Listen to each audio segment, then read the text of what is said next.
అతి తక్కువ బడ్జెట్తో మీ పర్సనల్ ఇంటర్వ్యూస్ మరియు వ్యాపార ప్రకటనల కొరకు ఈ నంబర్ని సంప్రదించండి. నా పేరు వెంకట్రావు, సిఐటి మద్దిలపాలెం జోన్ కార్యదర్శిని, తోబుడుబల సంఘం గౌరవ అధ్యక్షుని.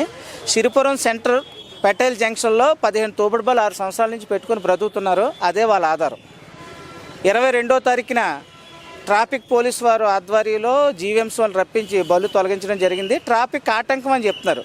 నేను ఒకటే ట్రాఫిక్ పోలీసు వారిని అడుగుతున్నాను.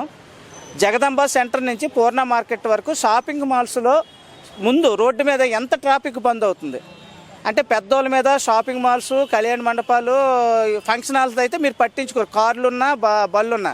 మరి చిరు వ్యాపారస్తులు చూపడం వాళ్ళ మీద మీ ప్రతాపం చూపడం అన్నది సరికాదనేది నేను అడుగుతున్నాను. రెండోది ఏంటంటే ఎన్ఏడి కొత్త రోడ్ నుంచి హనుమంతు వాక్ వరకును గ్రీన్ బెల్ట్లు ఆక్రమించేసి కార్లు షోరూములు కట్టి పెద్ద పెద్ద బిల్డింగులు కట్టారు. మరి అది జీవీఎంసీ వరకు కనిపించలేదా అని చెప్పేసి నేను అడుగుతున్నాను.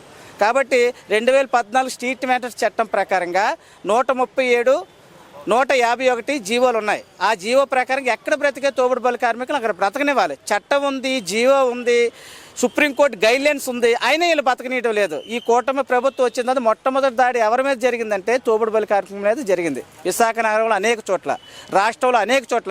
మొన్న తిరుపతి కలెక్టర్ ఆఫీస్ ముట్టడించారు, తోబుడుబళ్ళు తీస్తారని. ఆ రకంగా ఈ దాడి ఉంది. కాబట్టి కూటమి ప్రభుత్వం కూడా ఆలోచించాలి, చిరు వ్యాపారస్తుల మీద దాడులు ఆపాలని.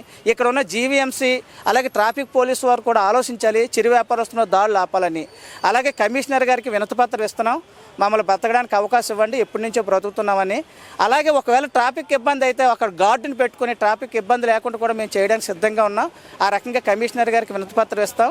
ఒకవేళ అయినప్పటికీ చిరు వ్యాపారస్తుల మీద దాడులు కానీ జరిగితే నగర వ్యాప్తంగా ఉన్న తోబుడుబల్లి కార్మికులు కదిలించి ఇటు జీవీఎంసీ అటు పోలీసు నుంచి ఇబ్బంది ఉంటే పోలీసు వారి మీద కూడా మేము ఆందోళన చేస్తామని చెప్పేసి ఈ సందర్భంగా తెలియజేస్తాం.